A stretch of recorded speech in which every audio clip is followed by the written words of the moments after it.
Oh,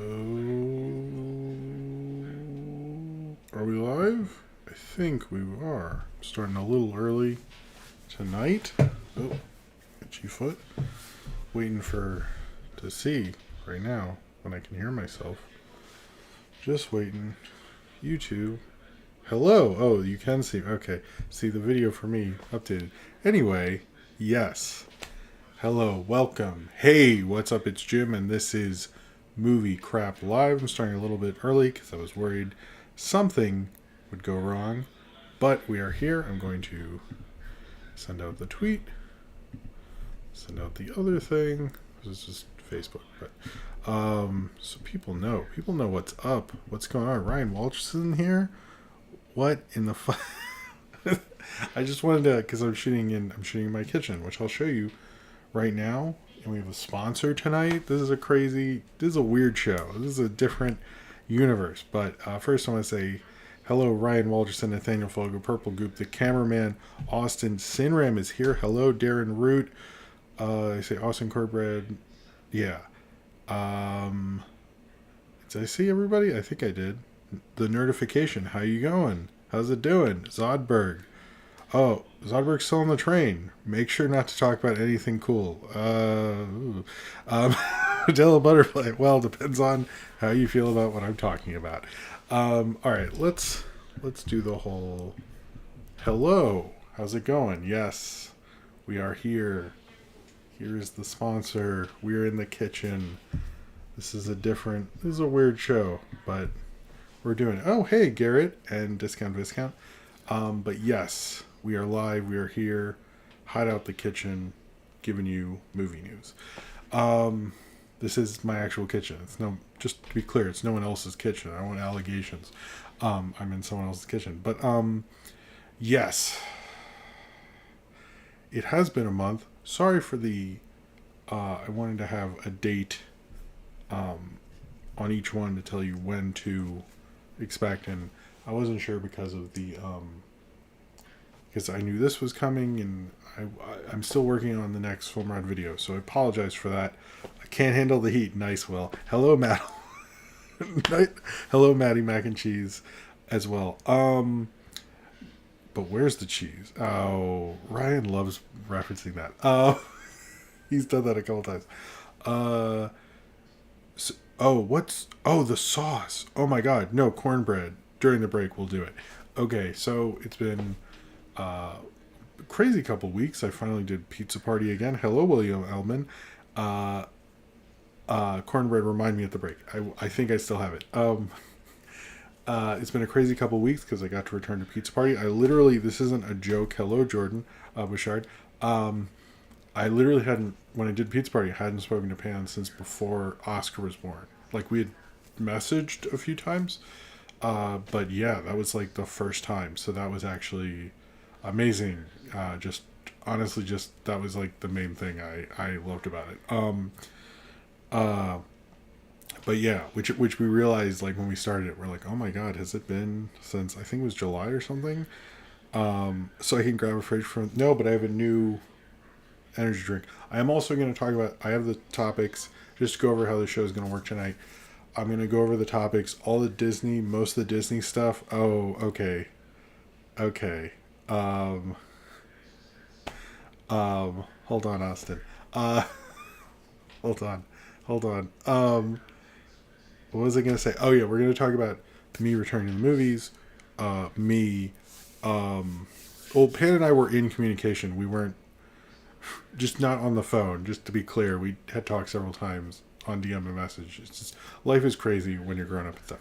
But I'm going to talk about basically most of the news topics, returning to the movies, then kind of all the D23 stuff that isn't Little Mermaid in a big chunk, and then other stuff. Just because there's so much D23 stuff, it's like, oh my god, Disney. So this is just, I'm going to be more, nice Adrian, I'm going to be more honest about, how I always say some weeks it's just like one company just takes over this show, and Disney was, but I'm like, you know what, we'll just put them in their own fucking section. How about that? Alright, so tonight, I need to make sure where are you? Okay, tonight I have, this is called Plus Power Up. It is a glass bottle. I've never tried it. It says Power Up right here. This is another one that was at my grocery store. I'm running out of ones at my local grocery store. And it is a glucose fructose for instant revitalization. So let's see. I think I have a bottle opener and I need one. So this is okay. This is hardcore. So now I will read. Austin said, a sneak peek for tomorrow, callback bikes. I will, aka, I can never pronounce his name. I'm sorry. Polzanekas tomorrow, and keep an eye Monday as my biggest guest so far. I need to message you. I might need to move to another day this week, but we will. I need to message you. Sorry, it's been a little crazy, but we'll talk. We'll talk, Austin. But I am going to do the show this week, regardless. I hope I don't fuck anything up. And I'm sorry to throw that on you on the live show, and that's my bad. But anyway, I am going to be on Callback Bites. And cheers to you, Austin. It might work out. Whoa, Jesus. That was... let me message you after the show. Whoa. That was... whoa. Whoa.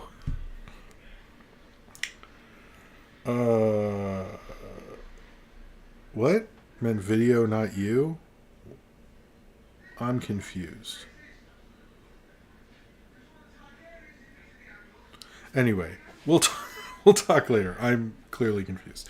That was something there. Thank you, guy named Crystal, and hello. And all right, it is very glucosey. Oh,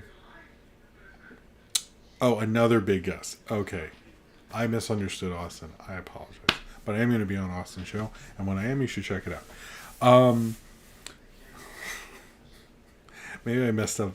Anyway, it is not... I don't think it has alcohol in it. Unless it says non-alcoholic. Just for everybody. This is non-alcoholic. So... I like the Westernators, like, Whose Kitchen? The allegations of Whose Kitchen I'm in have begun. Before we get started, if you're watching like randomly from one of the stickers or the flyers, hello, welcome. Please tell me in the comments or in the chat if you are one of those people who's not normally here, or you're kind of new, just say, hey, what you think of the channel or anything like that. I can make a good quesadilla Westonator.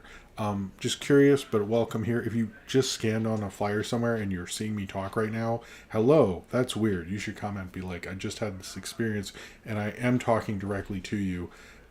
Tim? I don't know. Sarah? Anyway. Anyway. Yeah, I guess not too many other things. I got Heavy Metal out. That was shot 10 years ago, literally to the day. It kept getting delayed, and anyway, it finally came out.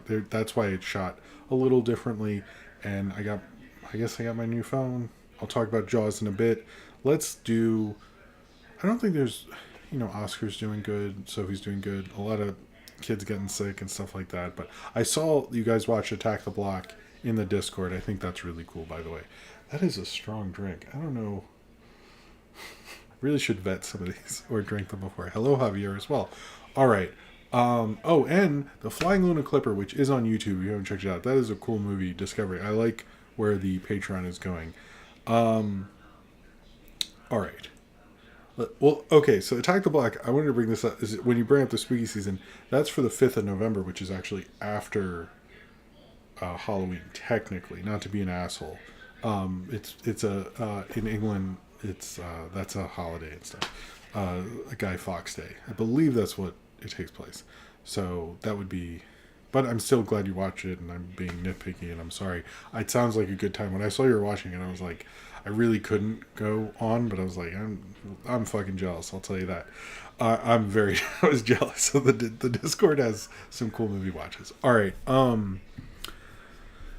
First, let's get to the sponsor. I actually have a sponsor for the first time ever, and I want to thank Movie Palette for. I'm gonna move it and show you what this is, and then we're gonna have the disaster of me putting it back. But this is I put it on Twitter, and if anyone has guesses, they can. But it is actually of Empire Strikes Back. This is obviously the snow parts. So how it works with Movie Palette, who are the sponsor of this live stream, is they sent me this when you get it, this little sheet here, where it says first they capture every single scene in the movie, then the average color of every scene is found, and that's how they come up with this. And it does feel like, I thought this one, because they let me pick one, and they gave me one as part of the thing, and I thought this matched the vibe of Empire Strikes Back. You know, it's like snow here, Dagobah, and in Weird Asteroid Dick Monster, and then Cloud City, and I thought it approximated that. If there's a movie you just like the color of, I'd recommend these for that. I actually thought even the Twilight one looked good, and I'm not a Twilight one person when I was looking through it, but they also have Hot Fuzz, Shaun of the Dead. I found out after I selected this, they have Jaws, which of course I would have picked, because you guys know how much I love Jaws. They have the original Star Wars films. I believe they have other Star Wars films. They have a lot of cool stuff. So if you're a movie fan and you like kind of stuff like this, I think it'd be really cool. And it's a good way to, show your movie love without necessarily doing a poster or something like that. Because I know some people don't like movie posters, but they like to still have memorabilia. And this would honestly be perfect. So if you were going to go to the link in the description for Movie Palette, and if you use the code JIM15, you get 15% off. And it's a good way to support the channel as well. You get a cool a cool Movie Palette in your home, and you get 15% off with the code, and it's a great way to also support the channel. So yeah, I want to thank Movie Palette a lot for doing this, for me, and I'm new to this. I at least sponsor stuff, and I think it's really nice of them to send this to me and to offer you guys this cool deal. So use the discount code if you're interested in getting one, and thank you very much to Movie Palette for their support. All right, so what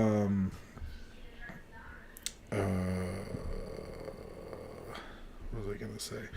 Okay, so next up, usually there's no sponsor, so I'll have to say this differently.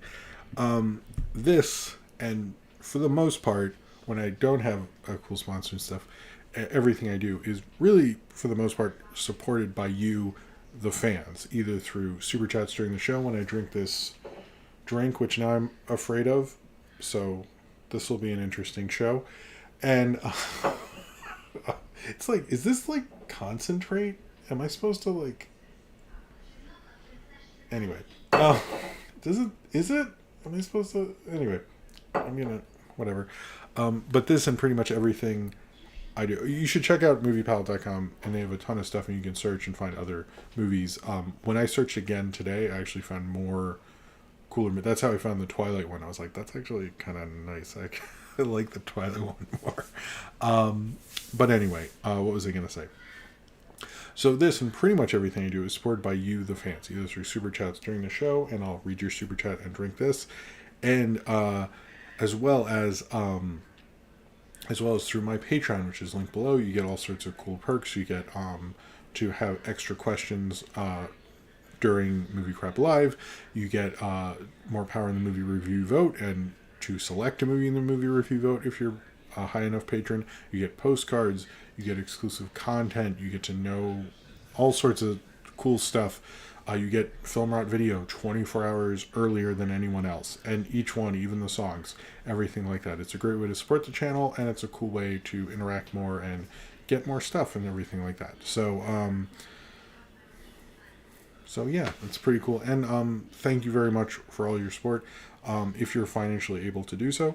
If you cannot, just liking the video or subscribing gets you community posts. I'm trying to do more stuff, community posts, whether I'm on a podcast or I recently did my friend's feature film, Forbidden Frames, which is on YouTube. All of that will be sent directly to you if you're subscribed through the community posts and through everything else. I do throwback videos, all sorts of stuff, and when I'm doing my live premieres and stuff. So it's not what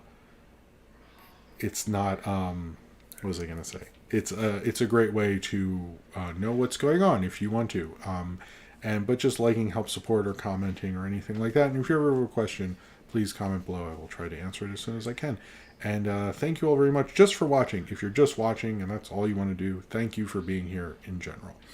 And next up, and finally, I have a Discord server run amazingly well by Austin and Zane Powers. They have really enviable movie watch last night, which I wish I was like, man, Attack the Block is so cool.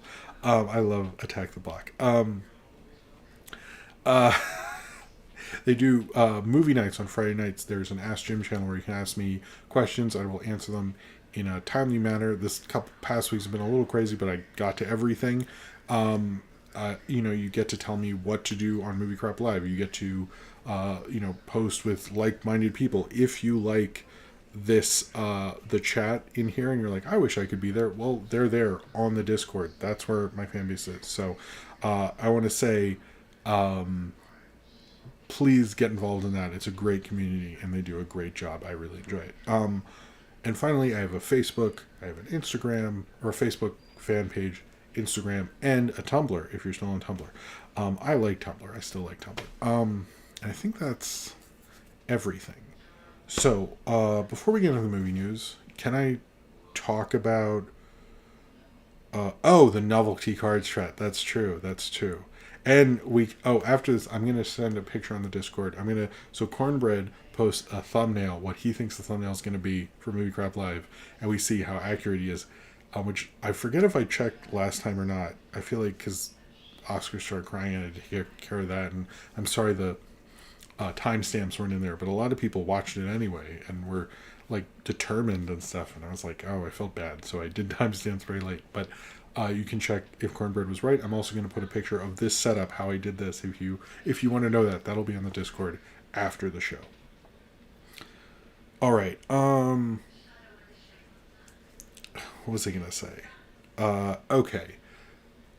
I returned to the movies. I don't know if you knew this. Let's just talk about this first, because I think this is the biggest news for me personally, and it's my live stream, so I hope this sounds okay and everything. I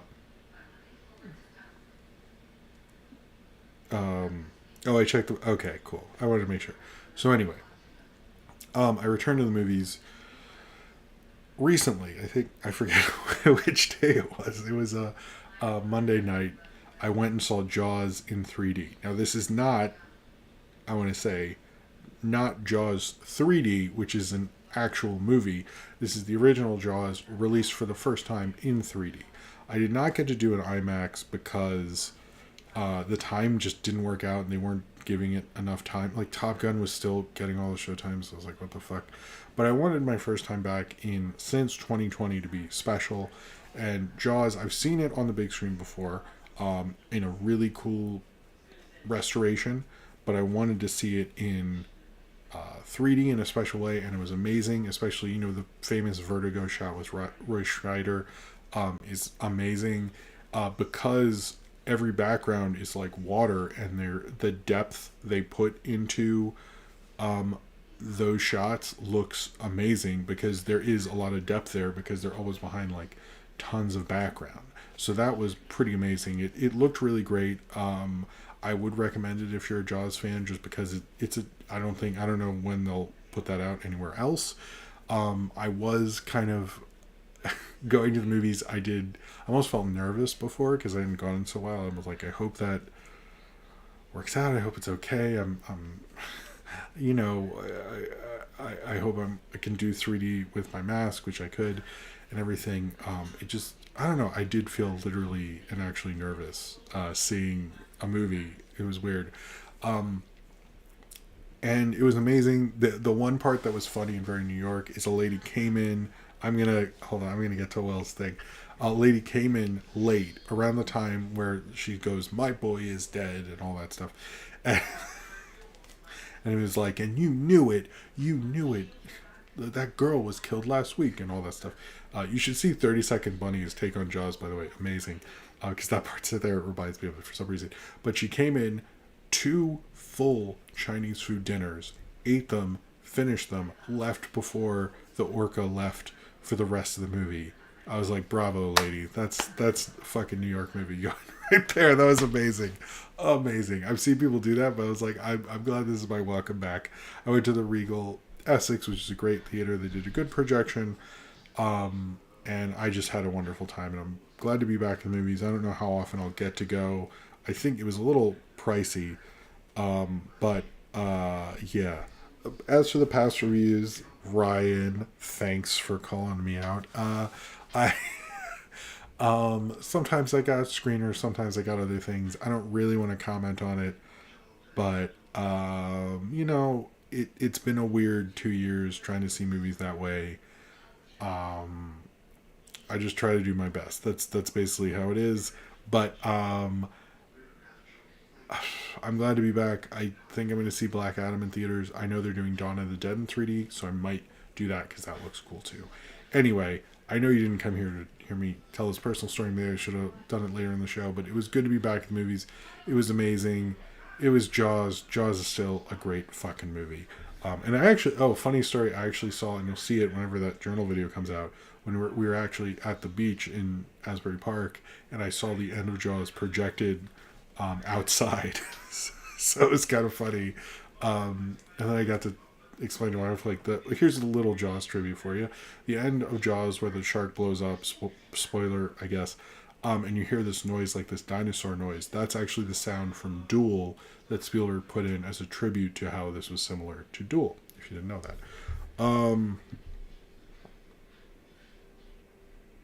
Lyle Crockett. I don't know. We'll see.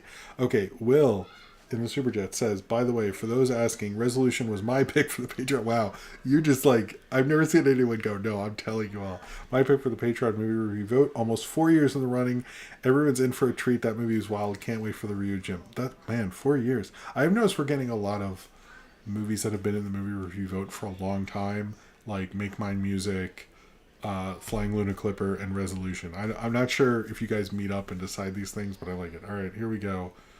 Thank you for the super chat. Well,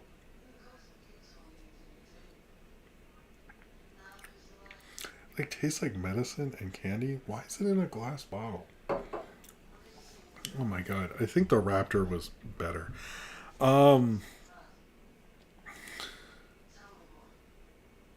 the Roar in Jaws Revenge is a stock roar using Tom and Jerry. I didn't know that. I would like Tom and Jerry to be in Jaws Revenge, my second favorite Jaws movie. Jaws 1, of course, 1. 2 and 3 is like, 2's like fine, 3 is bad, but 4 is super bad, which makes it's like amazingly bad. So it's like the second best one. Alright, the new Joanna Band, sure. Alright, so let's talk about actual movie news. The Little Mermaid trailer reaction. Or a teaser. It's a teaser. That's really what it is. We don't know what Javier Bardem looks like as Triton. We don't know what Melissa McCarthy looks like as Ursula. We don't know a lot of stuff. All we know is what Haley Bailey, I think, looks like as Ariel in her brief snippet that was publicly released. I know there's bootlegs of her doing longer portions of a Part of Your World. Okay, so I don't like Disney live action remakes. I think if you watch any review I've done that's not Pete's Dragon, it's me not liking them. And I don't think they're good movies, and I don't think they should exist whatsoever, actually. I think they're total waste of space, artistically, creatively. But, I have a smidgen of faith in this. And I want to explain why, because I think people are going to go, oh, but blah, blah, blah, blah, blah. I think what Haley Bailey did in the song, is that how you say her name? Am I saying it right? I hope so. Is that I think everyone else who does a Disney song, or recreation of a Disney song, in one of these movies, understands that their version will probably be forgotten because there is this ultimate version. They're trying to recapture something. Hailey Bailey? Is it? Hailey Bailey? Barely? Okay, anyway. Haley Bailey. Haley. Yeah, I think I got it right. Anyway. Everyone else does their version, and it just feels like it's like a bad cover. They're like a cover band. There's no life to it. What I think she did is... So am I saying it right? Haley Bailey, right? Anyway, like Halle Berry, but Haley, whatever. Bally? Let's just you know who I'm talking about. My point is she's making her own version, but she's making a version that is like why she's kind of... Because if you look in the Jodie Benson one, it's about enunciation, because you understand what you have to understand all the words because it's part of the movie. But she kind of gets that, like, well, you don't need to know all the fucking words. You know all the fucking words. You know the words to Little part of your world at this point, if you want to know. You know, and I get, because at first it was like, oh, you're not supposed to, when I first heard it, I was like, you're not supposed to sing it like that because you have to understand all the words. And then I thought in my head, I go, well, no, I know all the words. Why would I need to know all the words? And I was like, oh, I get what she's doing now. Because she understands, like, well, you know this, so I can, like, do the Mariah Carey, Whitney Houston-y singing thing, which is impressive. I can't do it. I'm not denoting it. But she's doing it in a correct way you cover a song. Because she's like, she's kind of smart as a performer. But I don't know any of her stuff other than this, by the way. She's going like, okay, I have to live up to this thing. I'm not, so let's just make it my own thing, and I'm going to sing as best I can, and I'm going to do it. So that's why I think she...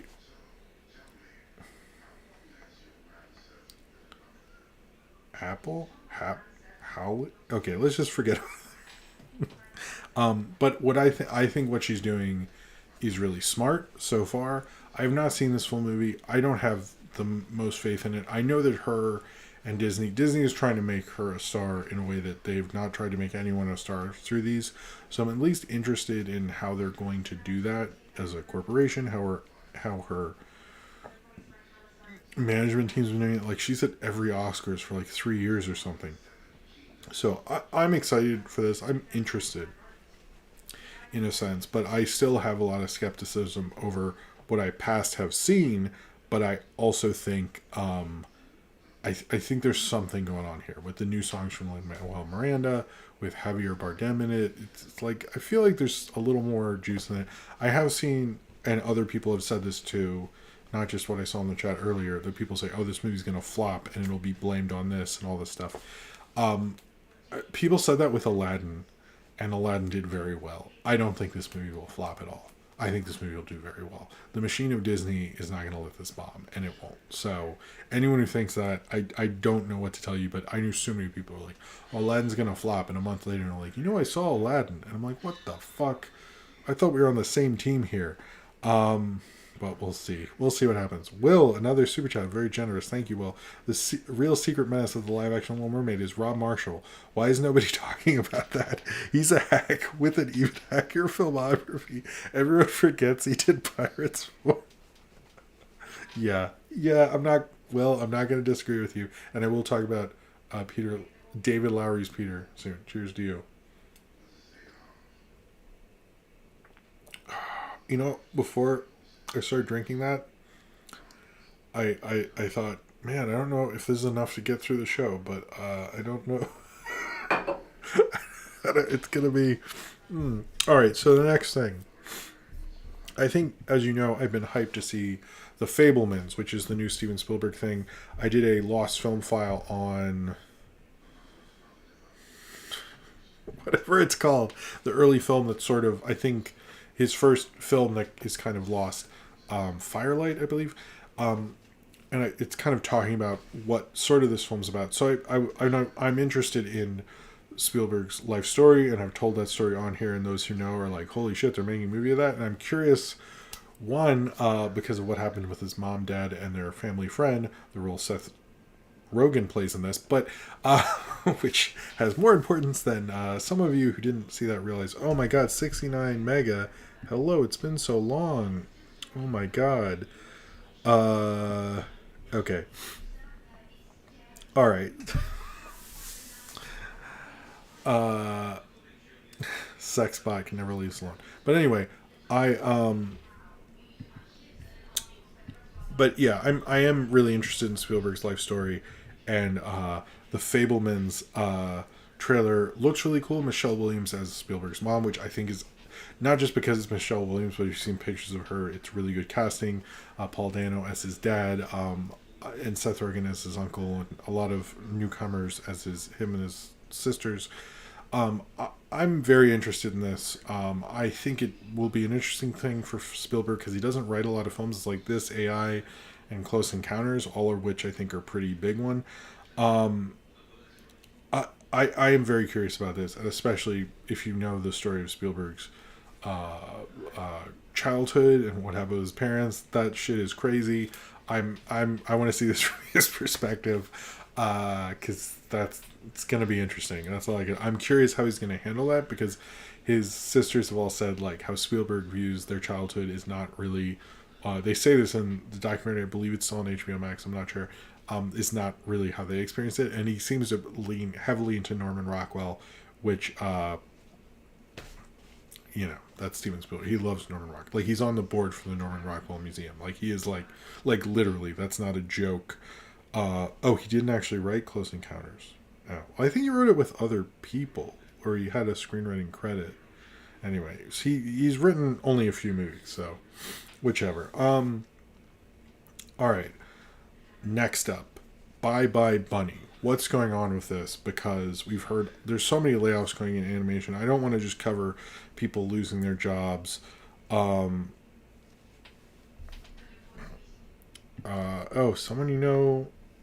Paisaki, I think says someone I saw it earlier. That's interesting.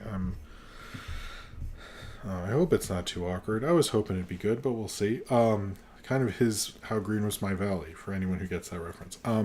So Bye Bye Bunny, maybe I should review How Green Is My Valley, the film that beat Citizen Kane for Best Picture. And everyone thinks David Lynch plays John Ford in this, which I hope that's true. That would be fucking amazing. All right, so Bye Bye Bunny is the Bugs Bunny full-blown musical movie. It's the first Looney Tunes film that is a full-blown musical. It looked like it wasn't going to be moving forward at HBO Max with Warner Discovery, and it was being kind of shopped around to either Apple, Netflix, or Hulu. There were layoffs recently, and what is happening with Bye Bye Bunny, basically, is it sounds like they're retooling it a bit and figuring out some of the songs and stuff like that, and it just didn't seem like, from what information is kind of sparse, but from what we understand is they're kind of figuring out. There has been talk, and I wanted to bring this up, and it is highly speculative, but a lot of press people have brought up that Warner's probably should sell the Looney Tunes, which I think a lot of people would be like, holy shit, are you serious? It has been discussed in various places for like properties that people should sell. It's just like journalists making articles, but they have been saying, it has been like making the rounds a lot. It could just be entertainment journalists. I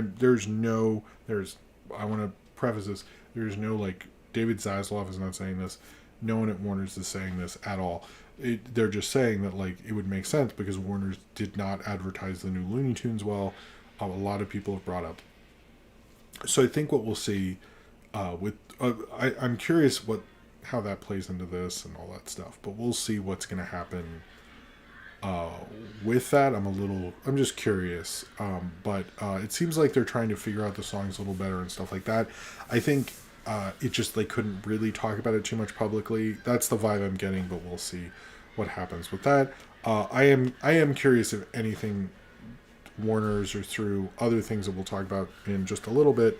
Right after this actually, how that will impact Looney Tunes, or if they go like, we could sell Looney Tunes to Apple for $1 billion, and Apple could have Bugs selling fucking laptops, which that actually might work out, because I would much rather them have Looney Tunes than fucking Skydance.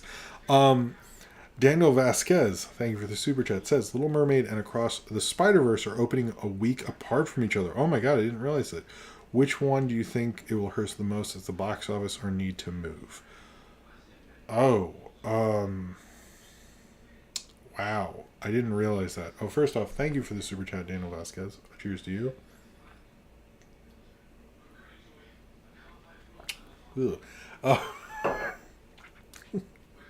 I started this like different Red Bull thing. I'm like, didn't think about how it would be. That's a lot. So the other thing about that is Guardians 3 opens earlier that month, which I'm going to get to that actually later, Disney's release calendar thing. That is not... I would move Across the Spider-Verse, to be honest with you. 2023 is going to be killer for Disney. Maybe when I go over the release date, I'll try to come up with a better one for you, Daniel Vasquez. But yeah, I would move Across the Spider-Verse. Just because, like, how are you winning... a week apart? Maybe that could work out, but it's just like so many little girls are seeing Little Mermaid, You know what I mean? I don't know. Thank you, JJ Panda. All right. So next up, the Warner Discovery Universal merger thing. Now, I want to bring up one important detail that it seems like people are. Sorry about that.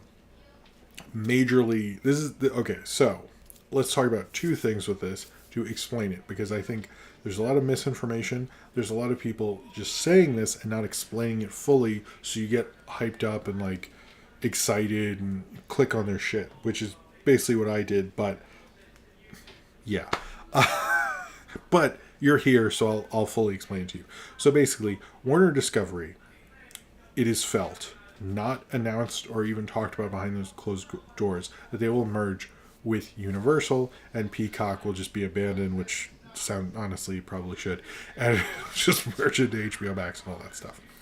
That is felt. However, because of the merger with Warner Brothers and Discovery, there can be no negotiations until April of 2024.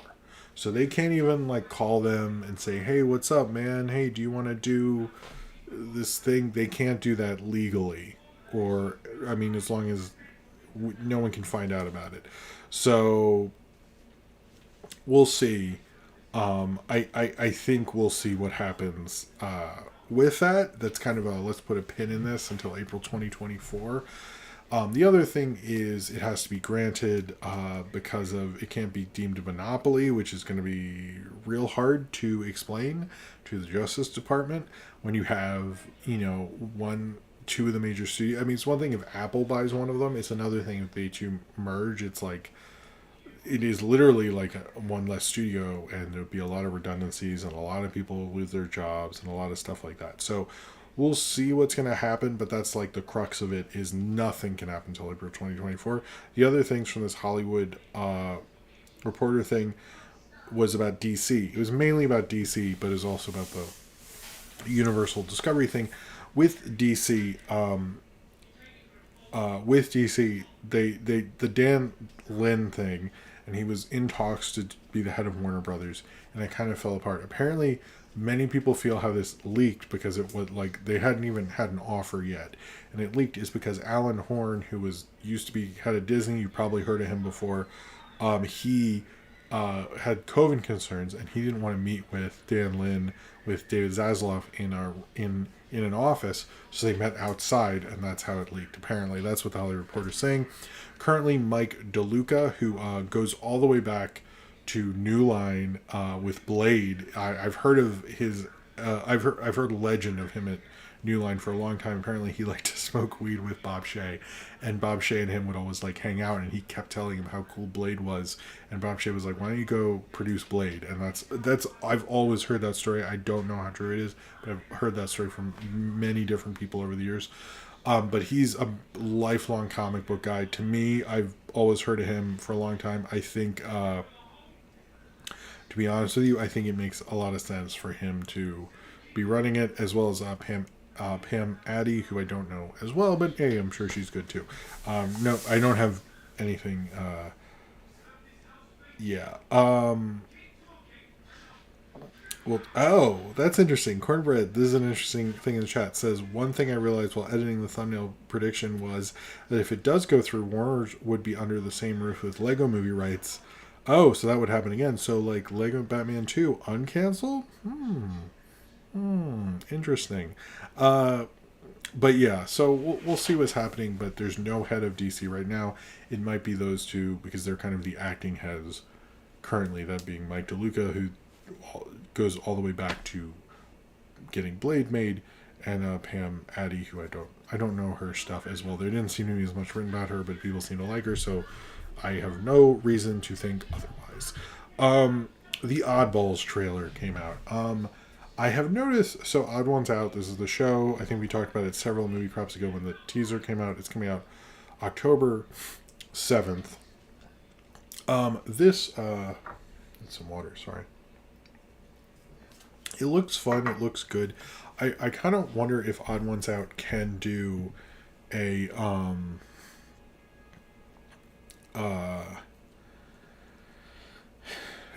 I'm wondering how successful this will be, because it doesn't look like as good as the Odd Ones Out videos. It kind of looks, if we're really being honest, I watched more Odd Ones Out since last time because Ryan was like, oh, well, you should watch Odd Ones Out. And I've kind of gotten a lot more into it.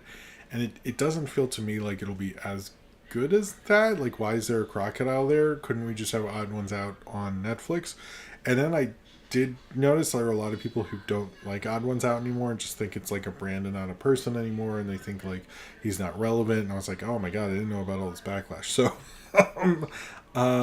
anyway, I don't know Jaden Animations. I'll check that out, Adrian. Thank you. But it seemed fine. I'm curious if it will catch on with anybody, but Odd Ones Out has such a huge subscriber base and following. Maybe it'll just sort of work out, but we'll see about that one. So before we talk about Don't Worry Darlings, which leads into other things actually, there have been actually allegations about the set of Ted Lasso, because apparently they're majorly retooling season 3 because he apparently Jason Sudeikis is a perfectionist and he really wants to make season 3 excellent. So they've actually been delaying shooting for a while.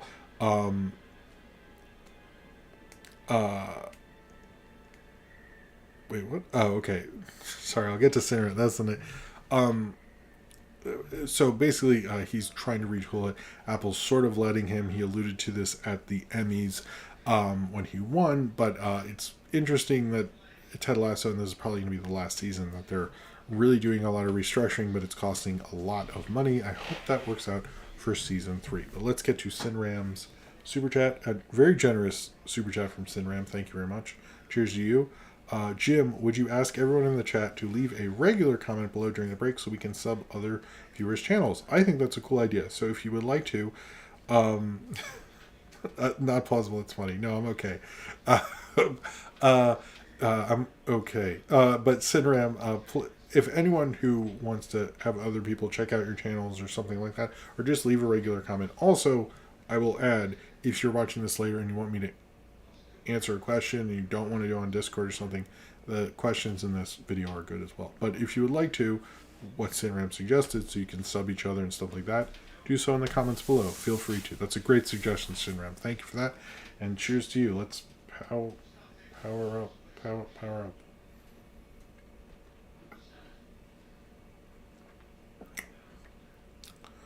Kind of understand why nobody buys this now.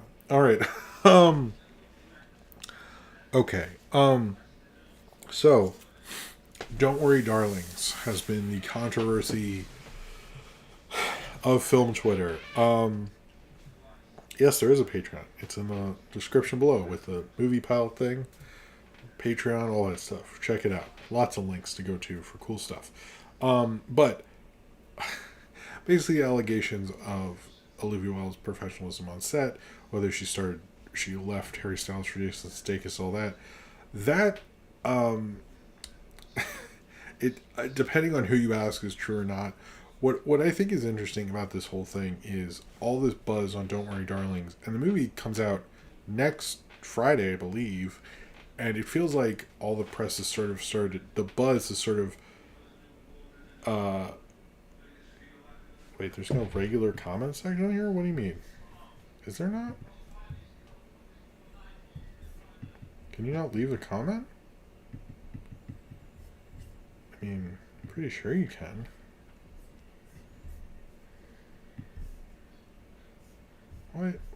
Wait, why is there not a comment? That's weird. Huh, did I turn those off or something? I didn't think I did. Now I'm like...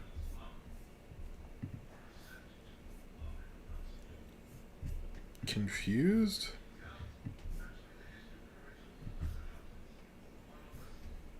Is it? Anyway, I should probably just keep talking. And I am a little lost on why there's no comments.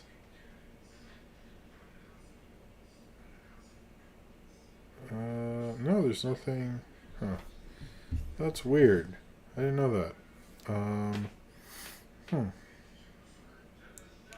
Oh, it only shows up after the stream. Okay. I didn't know that. That's weird. That's a new change. I didn't know that. Alright, Anyway, where were we? Okay, so don't worry, darlings. I don't. Okay, so I guess we'll do that after. That was a good. Regardless, it was a good idea, Sidram.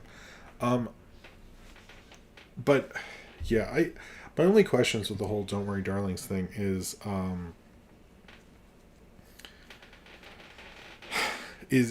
that I think the hype has kind of peaked a little too early. I don't really understand how people have so much feel so there's so much potential, and I do have questions like why would you make something so Ira Levin influenced so close to like a film like Get Out, which obviously is, and Ira Levin was so discussed the years post that I feel like you're opening yourself up to a lot of criticism because like literally everyone rewatched The Stepford Wives and Rosemary's Baby, and if there are other Ira Levin movies, I don't know, but regardless, those two I feel like got talked about ad nauseum. So I I'm curious about that. The whole spitting thing.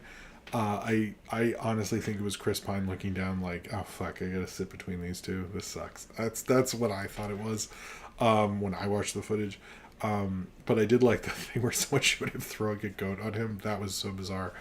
And the press conference was weird. And we'll talk about that in a second, how that may or may not, we don't have proof, fucked up press conferences for other film festivals. But I do think, like, what Olivia Wilde... I mean, it's not as bad as, like, what Lars von Trier did when he called himself a Nazi and, like, ruined the chances of Melancholia getting Oscar nominations.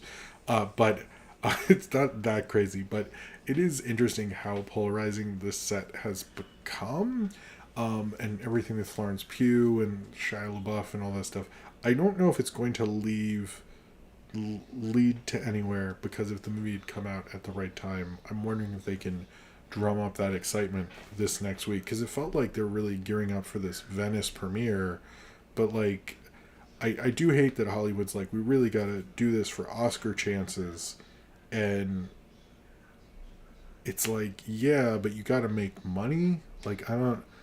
Like, film festival respect isn't what you think it is. I think, and I kind of wish it had lined up a little better, because it had been the week after, I would have been like, oh, you're going to make so much more. And I don't know if, like, I'm curious what it does this next weekend, especially because Warner's can't release that many things, so that's tied to it. And I also, like, I don't get what Harry Styles is doing with his film career, because it almost feels like, to me, that his film career, like, he should do something like what Bowie did, where Bowie has an interesting filmography, and it feels like both him, Harry Styles, and Justin Timberlake do these things where, like, they basically want to have the film career of Frank Sinatra, who had a good film career for, like, 5 years and then made fucking garbage after a certain point. I'm probably have that off. It might be 10 years or something, but still, he made a lot of shit, and it's just like, do you want that? Like, why don't you do what Bowie did and make Labyrinth and, like, you know, an early Tony Scott film, I think, and like be Pontius Pilate in a Scorsese film. And like when he died, like I heard discussion about his filmography. Like if you look at it, it's an interesting filmography. It's not about being a famous person. And I think more musicians should actually look at it that way, because trying to be the biggest, being only Will Smith has really done it as successfully musician wise.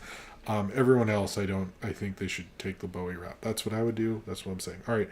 Will has a super chat. Thank you, Will. Regardless of Don't Worry Darling's quality, I'm definitely bummed by Olivia Wilde's attitude and dismissiveness to previous artists she collaborated with before. It's your second feature, ma'am. Get over yourself, lol. Yeah, that wasn't a good look, I will say. I don't think that I forgot about Arthur and the Invisible. Okay, Ryan, you got me there. Well, first off, thank you for the very generous super chat. Well, cheers to you.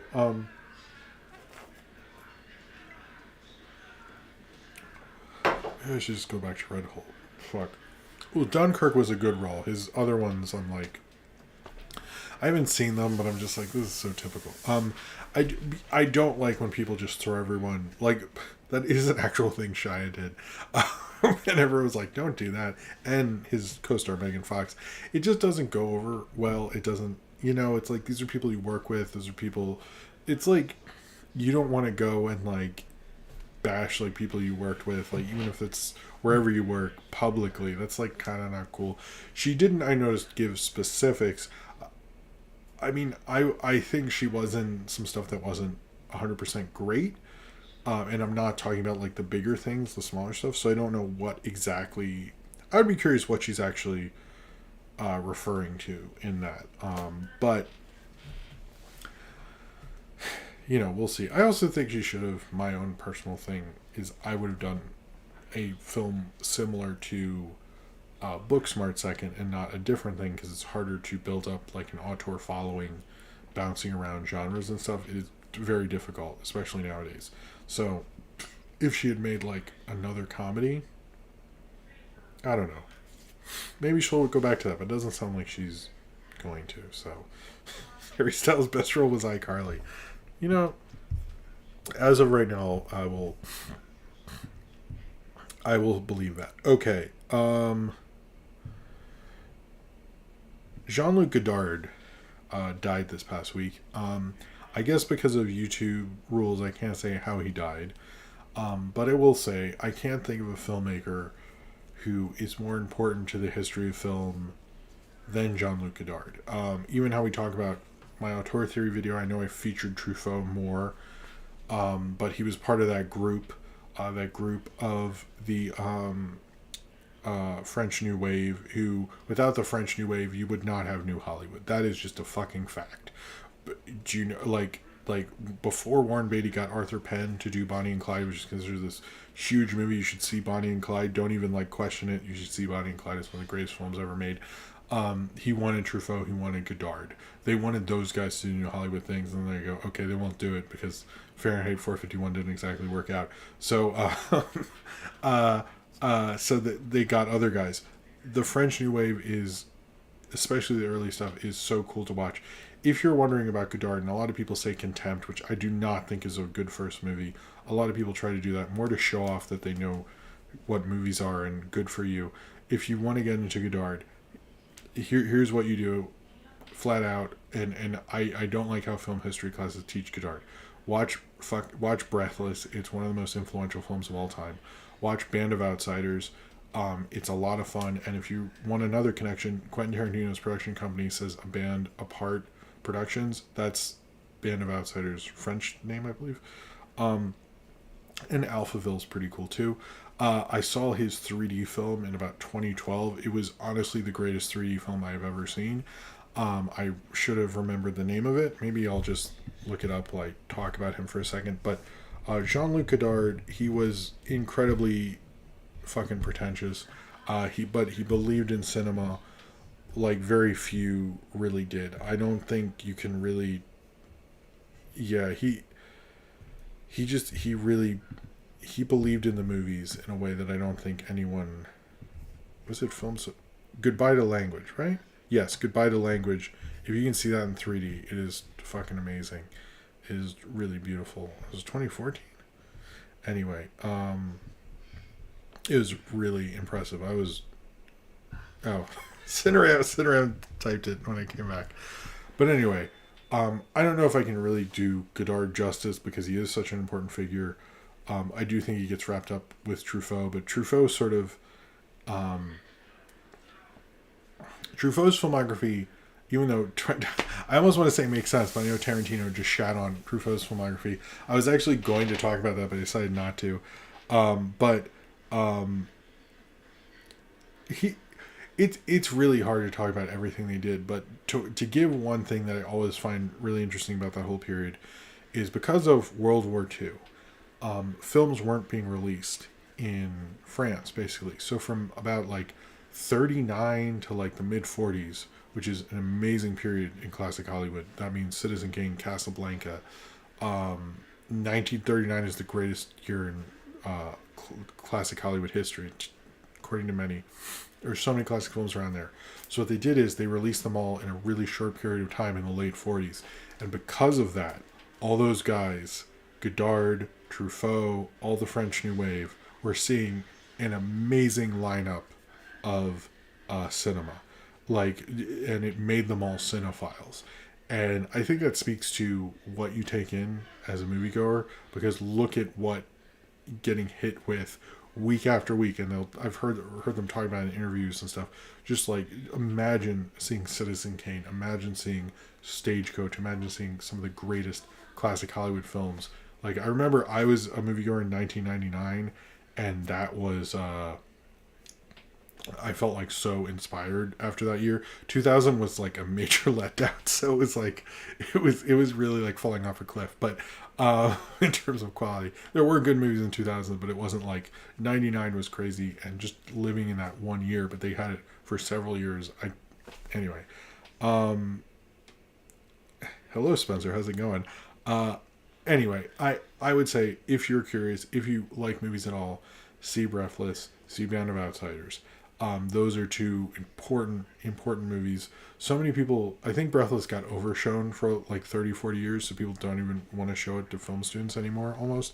Just see it. Just, everyone thinks it's lame to see the basic barrel weather masterpieces of film history.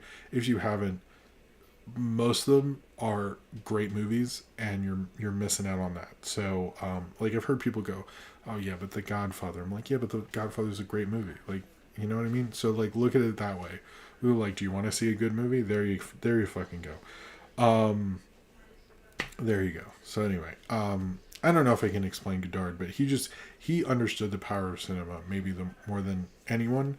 I think to a point that it could almost be laughably pretentious, but almost lovingly as well. I'm sorry to see him go. I'm sorry he felt that way in the end, but I think his mark on cinema will never be forgotten, really. I think the fact that we use the term auteur is as much because of him as it is because of what happened in America, what happened with Truffaut. He's a part of that, but also he made some of the greatest, most influential films of all time, and you can't take that away from him. And we really lost a huge cinema giant this past week. Okay. Yes, I don't smoke, but if I did, I wanted to talk about this real quick. There has been a lot of talk about studio marketing and how are movie stars made. And if you think about how movie stars are made, if you think, I don't know if you can hear my wife watching Game of Thrones again. Studio marketing is that there's this film, and I actually don't know what it's about, but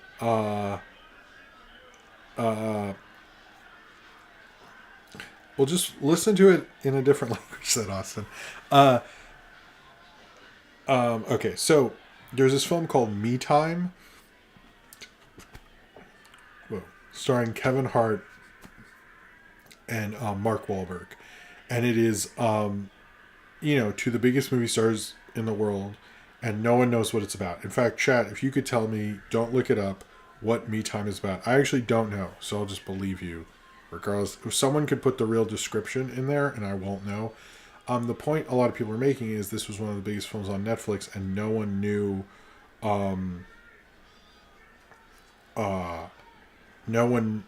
what it was about. And people are saying that what's gonna happen, and what people are demanding of Apple with the DiCaprio Scorsese joint, as a specific ride. Yeah, that's true. Sorry, everyone. Yeah, I do my best. I like Ryan Walsh. It says, "Me Time is Kevin Hart wanting me time. Hijinks ensue." But basically, there has been talk of a lot of these movie stars are going to ask for bigger advertising campaigns, because part of the reason you know people are movie stars is because of advertising. I think it might be the Red Wedding. You might be right, Spencer. The advertising makes movie stars. But if there's no advertising, how do we know that they're movie stars anymore? How do we know that they're a draw? And, for example, like, we don't know what Me Time is. So it's very interesting that this film has caused as much discussion. Both the Anglers talked about it, the Angler podcast, which I'm a fan of, but on Twitter as well. A lot of film Twitter is like, what is this movie about? I've seen no reviews of it go up anywhere. And so I am curious about what's going to happen with stars asking for bigger marketing campaigns, and I think we're going to see that more and more as streaming goes on, particularly in 2023 from Apple. I've heard a lot of rumors of that, and so we might see more advertising campaigns for stuff like that. What happened with Me Time might be a very isolated incident, Imagine a Jim's friend joke smoking while talking about movies. I like that. I like Dill said it's a one-man manifesto that takes place entirely in Kevin Hart's bedroom. It's 3 hours long. That's funny. Okay. Will, thank you for the sober chat. Bro, come on. Okay, I know there are good things in 2000, but of course he's going to do this. Bro, come on. 2000 was a great year for film. Crouching Tiger, Hidden Dragon, Almost Paris, Memento's more 2001, I thought. But Joint Security, Area, Snatch, Unbreakable, Possible, Worlds. You put Snatch twice? Chicken Run, even Shark Buck. Okay, there were good movies, but it wasn't 99. You also forgot Traffic. But anyway, cheers to you, Will. Thank you for the super chat. Thank you for your generosity. But I will say, Crouching Tiger was real. I remember seeing that in theaters. I was like, whoa.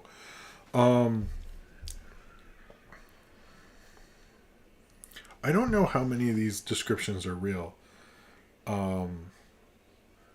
So, I'm curious. Maybe I should watch it. Nah, I don't think I will. So this is kind of related to Don't Worry Darlings. What we're getting out of Toronto, the Toronto Film Festival, which happened after Venice. I'm not really going to talk too much about that because there aren't much news except for, what happened with the Shrek was 2001. Because it's like, who knows, and Oscar stuff's weird, and it's like, it sounds like The Whale and The Fabelmans are gearing up to be big things. That's what I know. And there is a film called How to Blow Up a Pipeline, which sounds to be a second feature, which is an environmental kind of thriller, which sounds kind of interesting, and there's some buzz about that. But here are two things that are actually fucking disturbing. Training Days 2001. Sorry. There are disturbing trends that we actually should talk about. Critics are being told not to say things about certain Oscar movies, negative things, or they will be not given access to other movies. Basically, you have to give something pretty much a positive review if you want access to movies. This is a real thing we're hearing from critics. It's been reported in various places that we're hearing this at Venice and Toronto, meaning you can't hurt the buzz of certain movies anymore. So if you don't like them, it'll be for the newspaper critics and the other critics to do that, which is insane, I think. And I heard that earlier, maybe end of last week I heard that, and that I found disturbing, to be honest with you. Then there's another thing in Toronto, and we know this to be the case. They've done a couple Q&As that you basically had to go up to, if you're doing a Q&A and you're a journalist, your questions had to be vetted and cleared before you can do what is considered, it's basically a show now of a public Q&A. Before, like, you'd have, your laminate and be a journalist and, you'd be vetted because of the publication or wherever you're from, but you wouldn't have your questions vetted. Now they do. Now, some people have suggested, is this because of what happened with Don't Worry Darling in that Q&A? That's been suggested. There's no evidence of that. I want to make that clear. However, yeah, that's fucked up, and I'm worried about the future of film reporting and everything like that because of what's going on with that. Some people have suggested because they have people like a Taylor Swift Q&A and a Spielberg Q&A, and Spielberg does not really like to do public Q&As, that is the reason why. I don't know if that is true or not, but it did happen. So I'm curious when these films leave the festival what their reception's going to be, because they're getting this overhyped kind of PR thing because they don't want any negative publicity at all coming out of them. But you can only control these things so far, and I don't think they really understand what they're doing, honestly. And it's kind of interesting because all the things with I will show you the sauce when I do a break. Don't worry. I'm kind of curious if this will even work, because with The Whale, like in the Brendan Fraser interviews, all those, he doesn't do that, and those have been some of the best interviews coming out of the festivals. Those are the ones I see the most that aren't Don't Worry Darling. So I think they're really hurting themselves. But I'm worried. That's a real we should be worried sort of thing. So I just wanted to bring that up because this could be a disturbing trend. This could be something that doesn't go anywhere, but it's basically like let's put on a film festival, but it's like a for show film festival. It's not what film festivals used to be, which is a trend that's been going on for a long time, and we knew was going to happen, but it's still disturbing. So here is a Hulu thing. So Hulu, here's how Hulu works. One, it's only in America, so there's that. Two, it has a trigger on the deal. Disney has 2/3 of it. Universal has the other 1/3. It used to be Fox, Disney, and Universal each had a third, but Disney bought Fox, so Disney has 2/3 and Universal has 1/3. So what is going to happen is apparently there's a trigger in the deal in 2024 where Disney has to buy out Universal for the other 1/3. They think for $27 billion. To Universal, Disney obviously wants that down, but there's a lot of things they need to figure out because, and here's the interesting part, no one knows how much you pay to buy a whole streaming service because that has not happened. There's no one who's bought just a streaming service. So trying to figure out what the market value and how you would buy something like that is something they have to figure out. So you're going to hear Bob Iger and, not Bob Iger, Bob Chapek, I wish, Bob Iger, and everything like that. They're going to be going back and forth about the value of Hulu for the next couple of years until that trigger hits, and they're going to have to figure something out in 2024. It's probably going to cost Disney a lot of money, and then supposedly they're going to fold it into Disney Plus is the ultimate plan. But that's, if you're ever like, why don't they do that? In every other country, in every other country, they just have a thing called Star. So it'll be interesting. I don't think Hulu's worth $27 billion in my estimation. But it's interesting. We'll see what happens with that. I think it's a little, it's a little weird. It's a little interesting. That's going to be an interesting story whenever that comes out. Okay, Sidram says, give all critics time machines for their reviews. They can see the movie in general release and then jump back to review it. I like that. Let's just give film critics time machines. No one else. I like that idea. Cheers to you, Sidram. Whoa. Okay. In other news, I think we alluded to the idea that Cineworld could go bankrupt and was likely to go bankrupt. But apparently it is filed Chapter 11. They're the people who own Regal in America. They also own Cineworld everywhere else, basically, which is not good for Regal in general and their future, sadly. So we'll see what happens there. I'm a little worried about that, to be honest, because I like going to Regal, so we'll see. So other things, let's go down here. I should probably I will get to the D23 stuff. Let me do a few things and we'll get to the D23 stuff. Let me see. Okay, so Amazon, okay.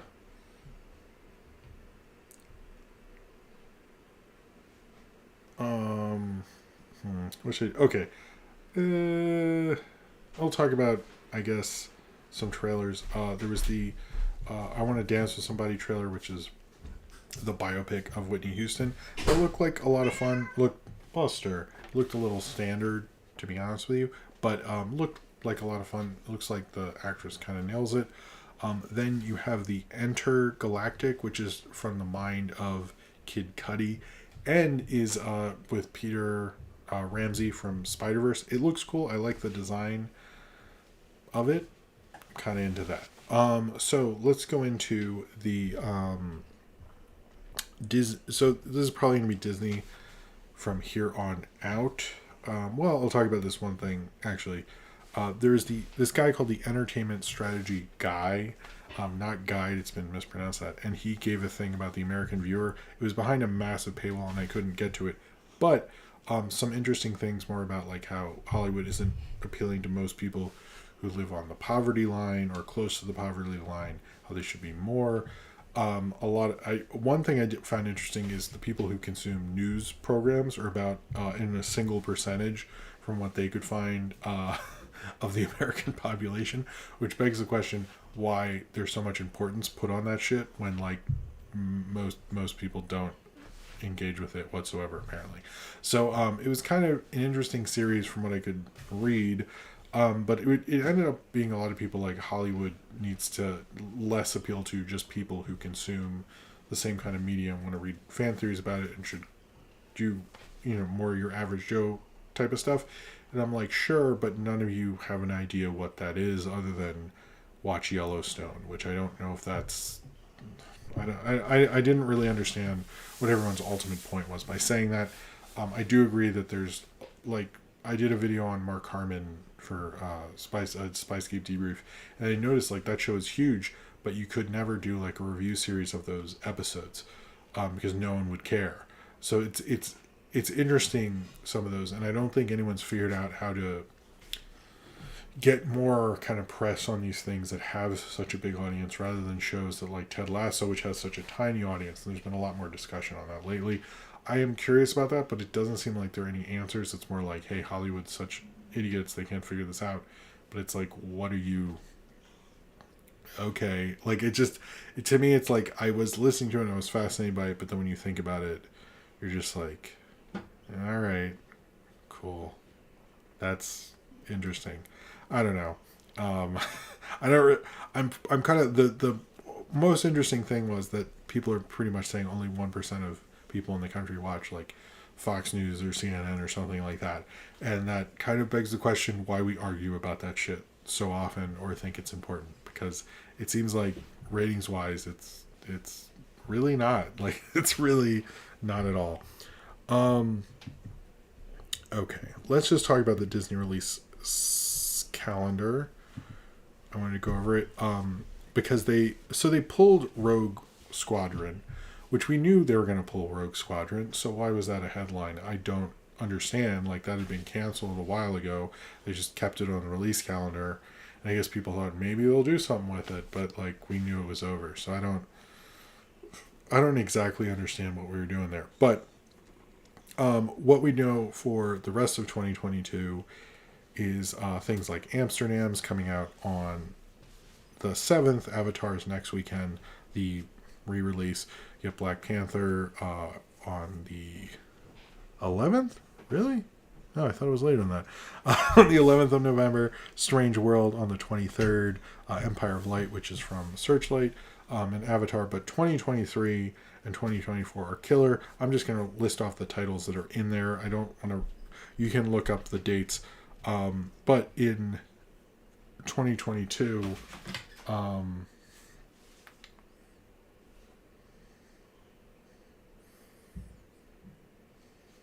on. Hello? Yes, it's Bob Chapek. Oh, hey Bob, how are you? I'm doing good. Listen, Jim, I see Hold on. talking about Slate. I just want to let you know that Rogue Squadron is definitely not getting canceled. We're working very hard, and it's going to be a great movie. Well, it's not. It's a great movie. It's not. I mean, you canceled it. There's no director. I'm directing it myself. You are? This is an exclusive Bob Chapek directorial debut. It's Rogue Squadron. I'm very passionate about Star Wars spaceships. Very passionate about it. Oh, okay. What spaceship? What do you know about spaceships? I love the Y one. The one that's in the shape of a Y. I'm very passionate about the Y because I always ask myself why. Why do the things we do? Like all my decisions, I've always asked why, and the answer always comes back to one thing. What's that? Great opportunities. Great opportunities. Okay. Much like my friend Kathleen Kennedy once said. So I just wanted to set the record straight for you and everybody watching. Rogue Squadron is not canceled. It's a Bob Chapek directorial debut. Oh, interesting. Who's going to be in it? $1 million into it. Do you know who's going to be in it? We're getting Chris Pratt. Oh, of course. Okay. This is disappointing now. I don't actually want this now. Well, Chris Pratt's an amazing actor. He's an amazing actor, very talented man. Is he, though? Very talented man. I mean, of course. He's playing Garfield. I love that cat. He's so silly. Hates Mondays. So relatable. You like a non-Disney property? listen. In this field, when you're number one, baby, you can like anything you want. You can like anything you want when you're number one, baby. Okay. So who else other than Chris Pratt? Okay, we got a great lineup. We got Chris Pratt. We got Okay. Zoe Saldana. She's coming back. Is this just Guardians of the Galaxy? Listen here, Nico. Okay. I totally did not forget that those two were Guardians of the Galaxy together. It's all part of my plan. It's going to help revitalize the parks. Are you calling from your yacht? Revitalize our Disney Plus stream. Okay. Are you calling from your yacht? I'm calling from my private jet. I left the window open. Oh. Be careful. Research is me. You can afford planes with open windows. Yeah. That's the technology that's not ready for the public parking yet. Oh, okay. Well, Bob. I didn't know you had my. I just want to set the record straight. Oh no, that's totally. I understand. You run a big billion-dollar company, and you have to take care of live streams that 49 people are watching. But it's grassroots, baby. Grassroots are always important. You gotta always go from the grassroots all the way up to the big tall oak trees. Okay. Well. So look forward to Rogue Squadron. I'm also going to incorporate into the parks. We're going to have a Rogue Squadron ride. It's going to be like one of them Dumbo rides. It's going to be great. Everyone's going to love it. Star Wars ship. Bob Chapek, I don't know if you get this reference, but someone in my super chat wants to know if you are Nero's Q. I'm sorry, what was the question? Someone wants to know if you are Nero's Q. Do you know what that is? I do not. I run a multi-billion-dollar company, so I don't know what all YouTubers are. Oh, okay. I thought you were a Pizza Party fan. No. That was. Oh, okay. Sorry about that. It's all good. I have to go now. I'm on another call with the Illuminati. We're going to talk about. Wait, before you go. Sorry? Before you go, Yes. just because I know you specifically, Bob Chapek, and no one else. I have a question to verify your identity. How do you feel about Sonic the Hedgehog? That little blue critter.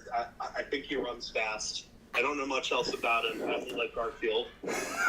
Okay, he might blur by you. Yes. Okay, well, thank you, Bob. I'll have to. I should have definitely. It's been a while since I've talked to you, and I should call you soon. We'll have salad on Wednesday like we usually do. Don't worry about it, Jim. Don't worry about it. Okay, cool. Thank you, Bob. I'll talk to you later. Absolutely. All right. Farewell, Jim. Rogue Squadron and Rogue Squadron 2 back-to-back early releases. Everybody look forward to it. Well, thank you, Bob Chapek. Didn't expect that. Okay, so 2023. Sorry. 2023. You have Ant-Man and the Wasp, Quantumania, Next Goal Wins right after, which is a Taika Waititi film with Michael Fassbender. Then in May you have Guardians of the Galaxy 3, and then The Little Mermaid, and then right after that in June you have Elemental, and then after a couple weeks after that you have Indiana Jones 5, and then a couple weeks, almost a month after that, you have the Marvels. So I think Spider-Verse should maybe move to the end of the year, and at the end of the year, and this isn't a joke, you have Blade on in November, and then Wish, which is the big Disney thing, which we'll talk about in a minute. Hello, Ace the Wind Rider, coming out as well. So I think we're going to see a lot of stuff going on after. It's going to be interesting how they move stuff around and everything like that. So let's talk about D23, but first I'll get to. Oh man, I hope we don't run out of time. Nathaniel Foga said Pan should get Bob on the podcast. That'd be nice. It would be cool. Cheers to you, Nathaniel Foga. All right, so man, we are Well, we'll go through these. All right, so the new Disney logo, if you've seen it in trailers, well, you probably, if you've seen it in theaters, I don't know if it's in theaters yet, but it's been on some stuff. On YouTube, you can see Pride Rock behind you. You can see references to various Disney films in the 100 Years logo. I think it's 100 years since Disney went to California. So they're doing that. And Wish, which is a film, I'll talk about that first, I guess, even though I'm talking about other Disney stuff first. Before that, is sort of this idea of a wishing star that's been in all the Disney films, and they're going to give a new meaning to the term Easter egg. And it's going to go through various Disney things. They're going to have one of the best Disney villains in it. Not sure what that means. It sounds like sort of, everyone is like, this sounds like a new thing, like Roger Rabbit or something. My daughter watches those Descendant movies, and to be honest, it sounds like Descendants, but as a big animated movie. I think that's honestly what it is. To be honest, I think that's honestly what I think it is. So if you're wondering, that's what I think Wish will be like. I think it'll be like the Descendants movies, not the one with George Clooney, just to be clear. The two trailers came out, Hocus Pocus 2 trailer and the Disenchanted trailer. Hocus Pocus 2 looked fine. I didn't really like the witch on the hoverboard. I was like, couldn't you have done a Roomba? Like that, I think, would be a better natural progression. Maybe it's two Roombas that I misunderstood. But it looked fine. I heard a lot of people saying it looked cheap. I was like, the original wasn't exactly a big 4-star production, so it looked pretty on par for what that was. I mean, it looked fine. I'm sure we'll watch it. Disenchanted, again, I think looked pretty interesting. It looked like an interesting, different concept where she wants to wish everything like a fairy tale, where instead of she has to get used to the real world and this she can't get used to the real world, makes it a fairy tale. I thought that was an interesting. It was a Roomba. Those were Roombas. Okay, they look like a hoverboard. I haven't seen Roombas have the light on the thing, so I think that a bit confusing, but. It looks like an interesting concept, at least. There's some talk about the Peter Pan and Wendy, the David Lowery Peter Pan movie. Pete's Dragon is my favorite Disney live-action remake, so the talk of that sounds interesting. That apparently Peter Pan and Hook used to be friends in this. There'll be girl wild boys, and Wendy will have more agency, because that's how we make movies now. Okay, well, Roombas don't look like hoverboards. They made those Roombas look like hoverboards. Anyway. I'm kind of just going to go through these because I think we're going to run out of time. And there's not much to really go into. The Mufasa the Lion King. This is the film from Barry Jenkins, sort of a prequel to the, I guess, live action, if you want to call it that, Lion King. It's sort of a coming of age thing. Here's my thing with this, with Mufasa, with Barry Jenkins, is I love his films. I didn't see Underground Railroad, or the two that I haven't seen his first film either, but I love Moonlight and Benchley's, whatever. The other one, I reviewed both, so you can watch those. But if he's doing a coming of age story, I have faith in him doing that, and I am curious about him doing a coming of age story. So other than Little Mermaid, the only other live action remake thing I have any faith in is that, actually, because he's a fairly good filmmaker, and the fact that he's throwing his hat in the ring on this gives me a little, because it seems like so off. Like, couldn't he do a superhero thing? I actually, to be very honest, I've always thought Barry Jenkins would make a great Batman movie. It's kind of like, if you could pick anybody, I think he would make the best Batman movie. But if he's not doing that, I think Mufasa, I'm curious about what he's going to do. I'm very curious. There were some clips of Snow White. Who cares? Elemental seems interesting with the fire and water stuff. I don't know if I want to see more from that, like an actual trailer. It looks kind of interesting from what we've seen, at least in terms of animation wise, but I'm curious about that. Let's see. Win or Lose, which is an interesting kind of Rashomon idea of it's basically about a little league team before their big game, and each episode takes a different person's perspective and can have different animation styles, which I think is also interesting. So first off, you should see Rashomon anyway, and you should see it before Win or Lose so you can reference it and stuff. The other things, Elio, which is kind of a alien abduction kind of a kind of alien abduction Disney movie, but as well as Inside Out 2. Inside Out 2 was announced. The thing with Inside Out 2, Amy Poehler came out to announce it. Kelsey Mann, I believe, is directing Inside Out 2. It's apparently about Riley being a teenager and all the other emotions in her head. I'm not 100% on this because I don't see how Inside Out would have a sequel, and also that sounds pretty horrific to be in a teenager's head. But the word on the street is Amy Poehler got a nice payday to come back, but they wouldn't extend the same paydays to Bill Hader and Mindy Kaling. So they might not come back. No word on Lewis Black and the woman who played Sadness. So I'm a little confused about that part of it. Zootopia Plus was announced, where I thought it would be like an ongoing thing, like Cops in Zootopia, but just a series of shorts, which is like less exciting, to be honest with you. Iwaju, I think, which is a different kind of Disney Plus series with a African animation studio and Disney collaborating, which is the first time they've ever done that. I'm really interested in what that's going to be. It's going to be a series about basically sort of a Romeo and Juliet thing, much like Elemental. That seems to be a thing. We're probably going to see that shit in a lot of kids' movies. I haven't really seen Strange World pick up as much as I thought it would be. I want to see it in theaters. I'm curious about it, but I'm noticing not a lot of buzz coming off of D23. It seemed like all the other stuff was getting more buzz than it, which kind of sucks for it. There's a lot of buzz on Andor, which I think people talk about. I'm curious about that. I haven't obviously seen it. I feel like everyone else but me has seen it. But we also heard about the Willow trailer, and that Christian Slater is going to show up as a friend, not as Mad Mardigan is not, because Val Kilmer health-wise can't, but his ex-wife, who was the, I guess, princess, sort of wizard, the witch's daughter, who was actually Val Kilmer's ex-wife as well. She is in it. I noticed there's no talk about that when I watched the trailer. I was like, oh, why are we talking about that? So that's interesting. As a Willow fan, I am curious about this. It looks way more like modern fantasy than 80s fantasy. So I'm curious how they're going to do that. I might actually re-review Willow. Before that, we also heard about Tales of the Jedi, which is going to have... It's going to be a different kind of anthology series, actually. I believe it's live action. I was a little confused about that, but 3 episodes are going to be about Ahsoka. 3 episodes are going to be about Count Dooku. So that's interesting.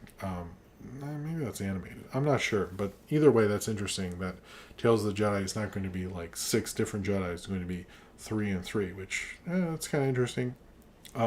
We found out about Skeleton Crew, which is the John Watts Star Wars thing, and apparently that happened because Jon Favreau, when he was on the set of one of the Spider-Man movies, we believe No Way Home, but no one's 100% sure, wanted to get John Watts to... Okay, sorry about that.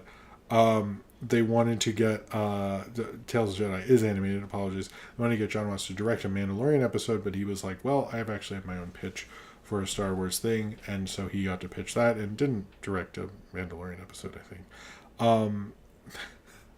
Yeah, there's not a lot of Willow fans. So Skeleton Crew is about kids lost in the Star Wars universe, and Jude Law is involved. And he's also Captain Hook, by the way. So Jude Law had a good D23. Mando Season 3 trailer looked cool. I don't think there's much to say he's not a Mandalorian, because he took out his helmet once and they found out. But, you know, he thought he was going to die, so give the guy a break. Everyone who went to D23 seems to really like the Indiana Jones 5 trailer. And Harrison Ford got emotional. Not much else to say about that. As well as the Black Panther things they saw. We learned Bill Murray's in Iron Man 3. And we saw the Werewolf by Night trailer, which is a Marvel special. It's going to be on Disney Plus. Directed by Michael Giacchino, whatever, who's done a lot of scores for Pixar and all your favorite stuff. I'm interested at him directing, but the trailer was done in this kind of faux grindhouse thing, and the black and white was clearly done in post, and it wasn't shot for black and white. So I'm a little confused about what they're doing there. We also got the Secret Invasion trailer, which looked fine, and we got the learn that Armor Wars will come after it. And finally, we learned that the Thunderbolts were announced. That was fine or whatever. The Captain America New World Order thing, it's supposed to be a paranoid thriller. Some are worried about the title. I'm sure Marvel will clear that up, but we'll see about that. And then finally, I think the two bigger things is the Marvel's concept we learned is about base. It's a Marvel concept that we've seen in Thor and other things. But anytime each of them, Captain Marvel or Ms. Marvel or Phantom, which Monica Rambeau is, will use their powers, they switch with one another, and that seems like a cool, interesting concept for a movie. So I'm curious to see what's going to have that. And yeah. Oh, Pop Culture Guy 3000 said, I love that it's inspired by Beast Must Die. I didn't know that. That's interesting. Cheers to you, Pop Culture Guy 3000. Thank you for the super chat, and thank you for being here. I haven't seen you before.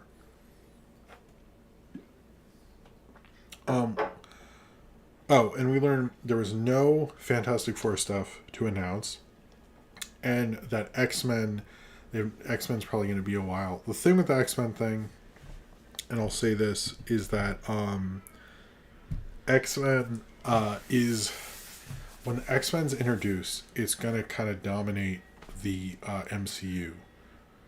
And there's going to be spin-offs and shows and all that stuff. Same with Fantastic Four. In my mind, what Marvel's doing now is sort of like building up their roster, and then they'll do the X-Men and stuff, because they won't have as many release slots for this other stuff. That's honestly what I think is going on currently. People are like, what are they even doing? And I'm like, it's pretty clear they're just like building up the universe for these two properties will dominate it for possibly 10 years, which X-Men totally will. I mean, that's 100, like, once you do X-Men, you get your Wolverine spinoff, you want to do X-Factor, then you want to do X-Force, then you want to do maybe another New Mutants, then this and that. And it's just like, if you remember how the X books were in the 90s, like if the first X movie is a hit, which it probably will be, think of how many spinoffs there will be from that. So, and then TV shows and all that stuff. So to me, that's what's going on there. The last thing before we take a break is, I should have had my charger in this whole time. Oh my god. I think we're okay. Are we okay? Yeah, I'll plug that in before I go on break. But there's a lot of buzz on the Avatar 2 promo. Apparently they showed a lot of scenes, and they played it in high frame rate 3D, and a lot of people actually liked it who didn't, specifically critics who did not like The Hobbit. So I'm curious if they fix the problems with high frame rate, or HFR as it's called, since then. I think we talked about it on Pizza Party Podcast and stuff, but it sounds like they may have fixed it. We'll see, but they felt confident enough to show it in front of a ton of press and fans. So, to me, if they're going to fail, it seems like James Cameron is kind of getting whatever he wants, because I heard a New York Times report, he literally said, like I built this building that we're having this meeting in with the money I made from Titanic. You're going to do whatever I want, which is pretty funny. All right. So I'm going to take a break. Then I'm going to go to the two segments, and then we'll do questions, to be clear. So, I think the Santa Claus thing was, but, okay. Oh, Discount Viscount said, X-Men's world so robust that works solo.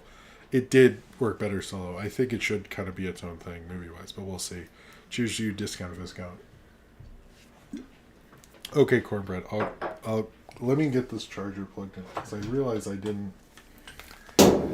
It's like making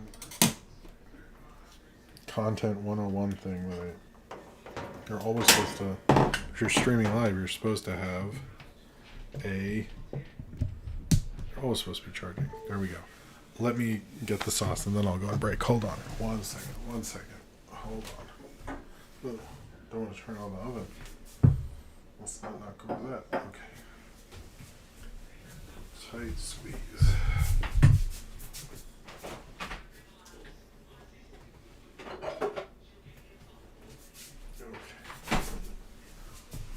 Okay.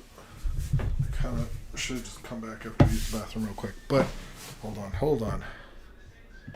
Hello. Here it is. Fat Cat Peach Maple Bourbon. It's like a flavor sauce. I really like it. I haven't used it in a while. But yeah, that's what it is. There we go. Sorry. Cornbread, it was some sauce question on the Discord, and yeah, I bought it by accident, and I kind of like it. I also have the sticker company give me a hot sauce as well, but I'll show that off a different time. Maybe we'll do Jim's sauce thing every time. But I actually haven't tried that sauce, so I don't want to say anything. But yeah, there we go. You can look at the movie palette thing, consider using that discount code and all that. I'm going to play a ad while I take a break for some of you. And then I will be right back. Thank you for all your support and for being here. And then we'll do the first episode of Recess. And I'll be right back. Okay. See you soon.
Hold on, just getting some water.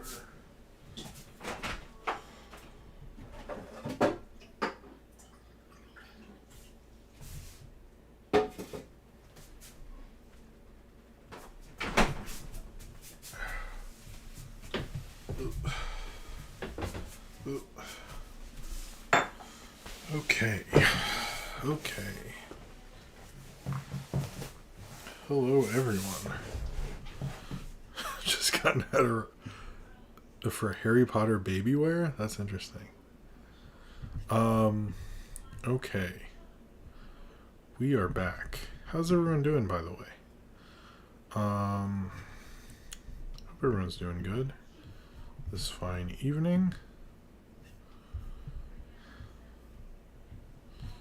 Alright, so let us do the two segments tonight. And then we will do the Patreon questions and then there are other questions.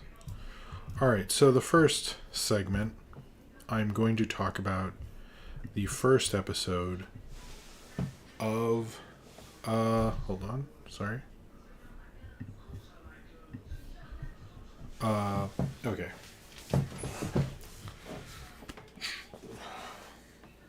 I really thought I'd finish this tonight, and it's too intense. Okay. So, the first episode of Recess, because I wanted to review the first episode of Recess, because this past week was the 25th anniversary of One Saturday Morning. I've already done the every ABC Saturday Morning thing ever, but I thought since it's the 25th anniversary of specifically that lineup, that I talk specifically about the first episode of Recess. I know that there were other designs. Ryan Walterson suggested this, and he wanted me to check out a trailer that showed a different design of the characters. I did not actually get to see that, but when this is a video, you'll get to see that up here, and that's kind of interesting. But I didn't watch Recess a lot because I was kind of already a teenager at that point, and I'd watched some Saturday morning stuff, but I will say I did kind of like Recess, and I hadn't really actually watched any of that show until I watched this today. And I liked this episode a lot. It had two kind of segments, I guess. One was the break-in, and the other was the new kid. And I think I like the break-in more, so I'll talk about the new kid first. The new kid was basically about Gus showing up in his first episode and showing at first like they are being nice and like, well, you can't be nice to the new kid, and they're all kind of like, well, why not? And it's because this king kid won't let them inside the order of the playground, and they kind of realize how foolish that is. That one's fine. That's kind of standard. And it was a cool way to introduce that character. But I really liked the one which was the break-in, where the main kid he doesn't get to go to recess. He gets to miss recess, and his other friends are trying to kind of get him out to be part of recess, and almost everyone turns them down, and eventually they decide to break in, and when they break in, he's broken out, and then recess is over. And that's I to be honest with you, as I recall when watching it, is that I like the episodes that took place like specifically at recess, because that was one of my favorite subjects in school. I wasn't as into the things that did other stuff, and it kind of took me back to like what I liked about the show as a kid and what I didn't. I remember people saying it was like, I think this was because of Disney's Doug that I heard this from people, and I remember seeing it on forums and stuff. I doubt you can find any of this shit at this point, but when people said that, but I remember people saying it was like sanitized version of Nicktoons, which I think was a reaction to Disney's Doug that went over on recess, because Paul Germain, who helped was one of the big people who helped make Rugrats, was involved. I can sort of see it, but I think it's very kind of like tightly written in both of them in a way that like shows like real expert TV writing in both of those things, because you understand what the premise is, what the concept, you understand it's outlandish, and you understand it's going to tell you either a message or have a quick like kind of wrapped up with a bow sort of thing. Each of them did that expertly well, almost better than like when he worked on Rugrats. I don't think they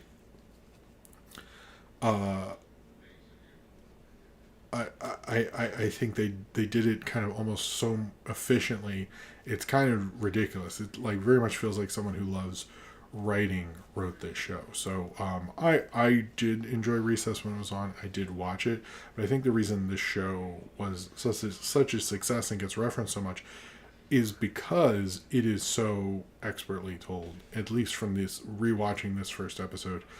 I would recommend the break-in. I think the new kid is fine. It's just like I thought it was just kind of standard kind of kid show stuff, but I really, and I also say each character has a definable trait to them, which I also think was very good and not as noticeable as some do it now, I thought. But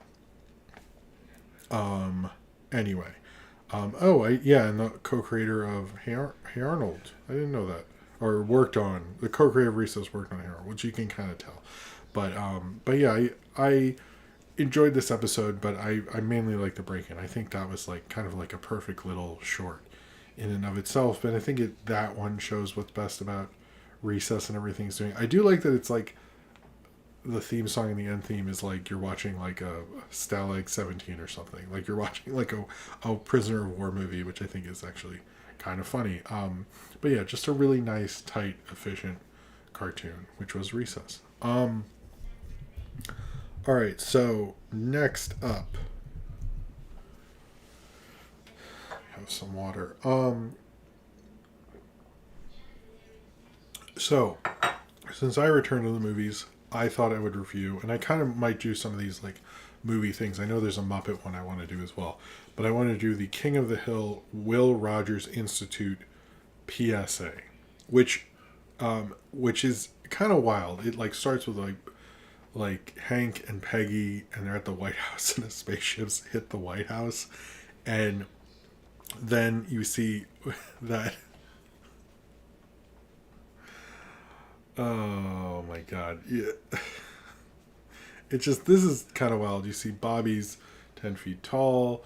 You see his one friend is invisible, and he goes Sabu, and it's like this genie. He's like, my one wish is to make everything normal again, and it's like, that's super weird, and it comes out of nowhere. I love that joke. And then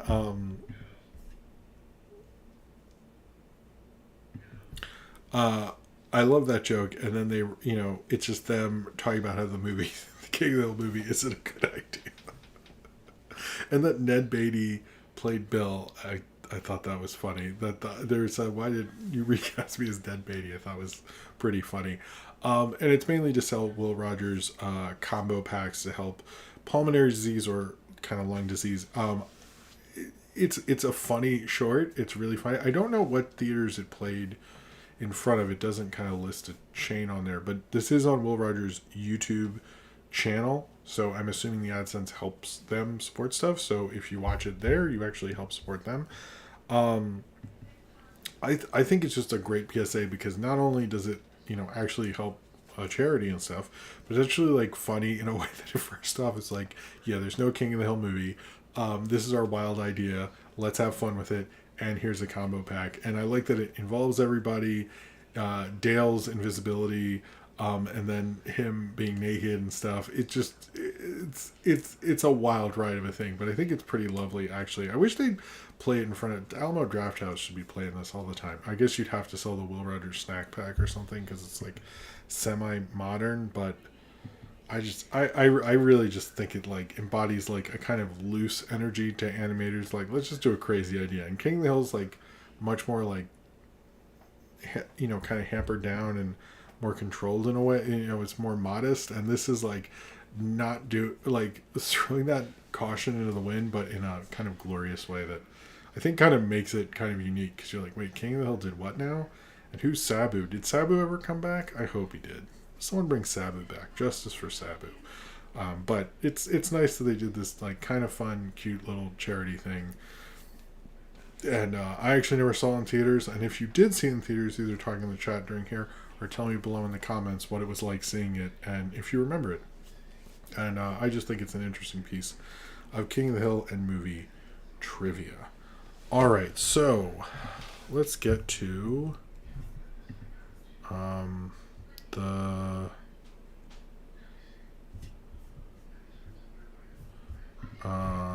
the questions. Sorry. Let me get to. Okay, Nathaniel Foga asks, with Disney remaking, this is the Patreon questions, and we'll get to the other ones. With Disney remaking a majority of their classic 2D films, do you think they'd be desperate enough to redo their more lesser successful films like Treasure Planet or even Freaking Home on the Range? I hear a lot of love for a Treasure Planet remake, to be honest. I also think that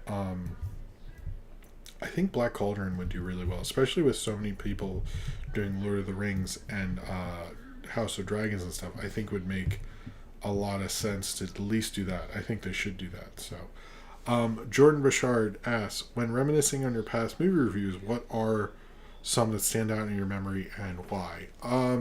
The reason why I did for the throwback thing I do every week, Grass, actually I liked more than I thought I would. Moment by Moment has a cool skit in it. King Ralph. Most of them are just like very different from what I normally do. There's some like Amore, I think. I really liked my review of that. I like a lot of the Wellman stuff like that. It's usually like I thought the review was good or it was different in some way. I usually like a lot of those, I guess. I hope that answers that well. Austin says, hey Jim, what a great show. Hard to imagine that you stole Harry Styles' spit. You threw Pocket Sand at Dale Gribble, and lastly, your prized Dark City DVD is safeguarded by top men. Top men. I'm not sure what that meant. Question is, a bit off topic. I've been trying to brainstorm on how to improve my YouTube thumbnails, and I wanted to ask you how you improve your thumbnails and what advice can you give? I don't think I'm very good at YouTube thumbnails, to be honest with you. I would say one thing is understand the time code goes in a section, so you don't want to have something that will be covered by it. Think of, I guess, have titles over here and then picture over here is usually better, but some people do it the opposite way. I don't think there is a right way to do it necessarily, and I think a lot of people break their own rules, but I think the less to read, the better.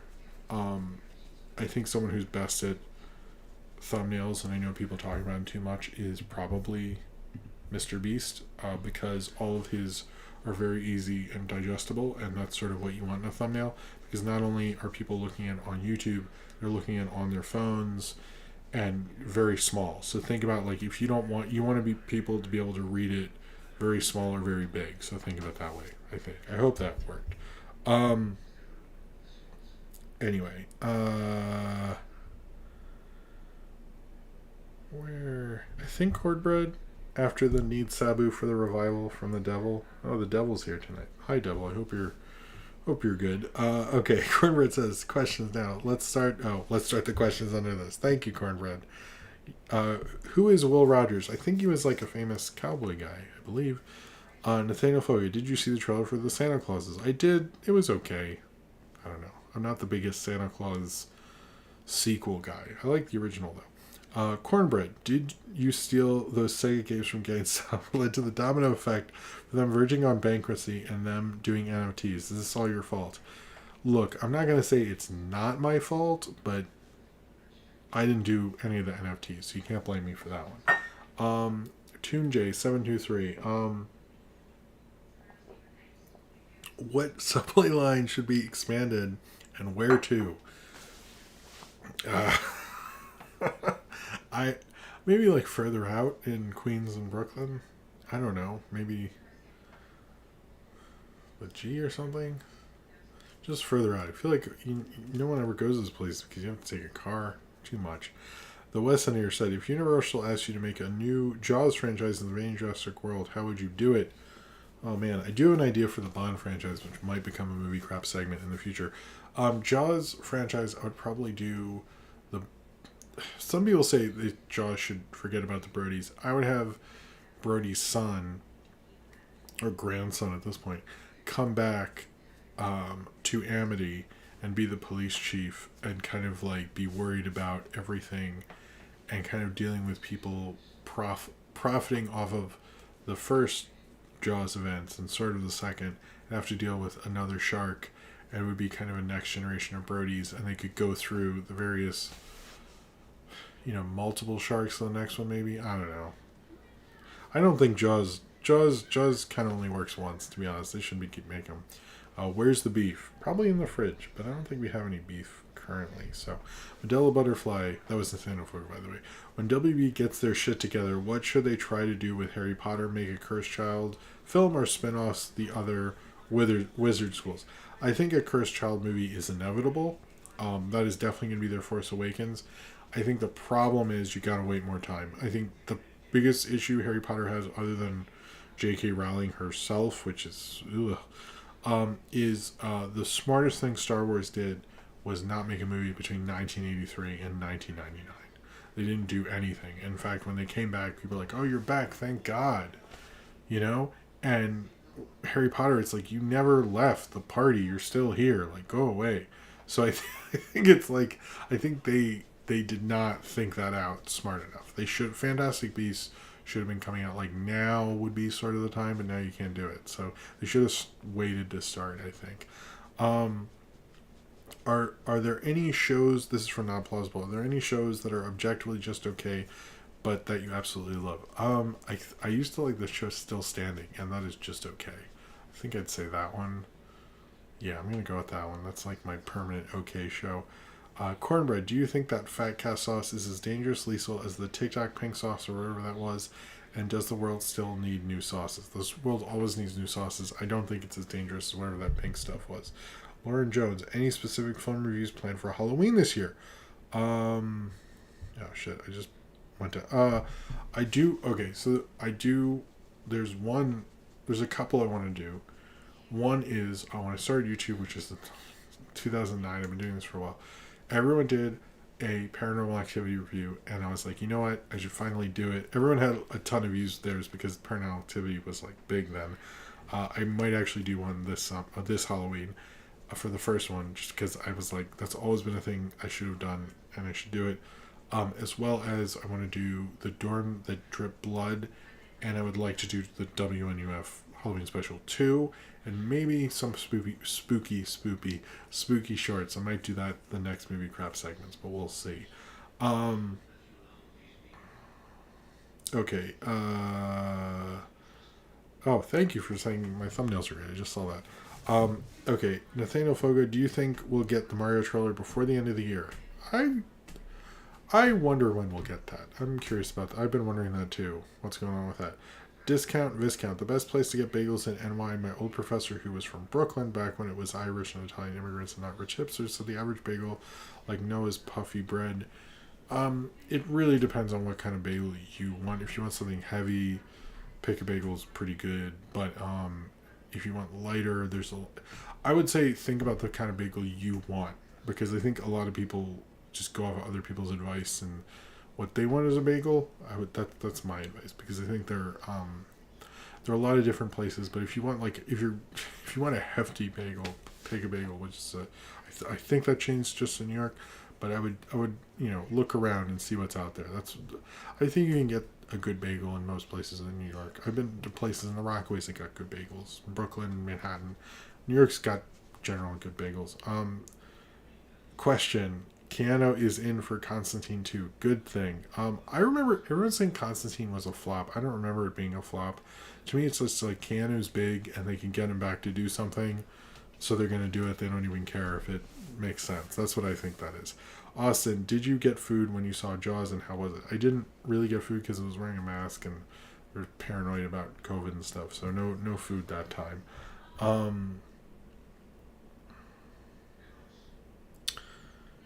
Question for Not Plausible. If you couldn't do a movie reviews or animation, what type of review channel would you have? I think it would be the history of the Doctor's Office magazines. I think if I couldn't talk about reviews or stuff like that, I don't know, maybe just the journal videos or something, but it'd be kind of sad because I really like doing those things. Nathaniel Fogel, what's a song when you hear it immediately think of a certain film? Maybe that whistle thing from Kill Bill, maybe any of the John Williams scores, maybe a lot of the songs from Drive, immediately I think of Drive. I would say those. Could Kevin McAllister be president? Yeah, he could. Nathaniel Fogel, do you have any faith in Clerks 3 being good? Not as much now that the reviews are out. I would like to review it at some point, but we'll see. We need to go to Jaws 19. Yeah, I'd be okay with that, though. Apparently there was a real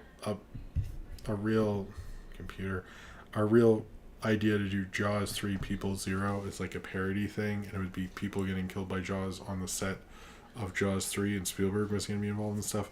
That would actually maybe be the best idea to do for Jaws. Apparently that was a real concept they were considering doing. Cornbread, video you were most satisfied with this year? Hard mode, no film rat video. Oh, well, that was going to be my answer. What the fuck? I am glad I got the heavy metal video done. I am glad I got the March 2021 video done. I'd say those would be high up there.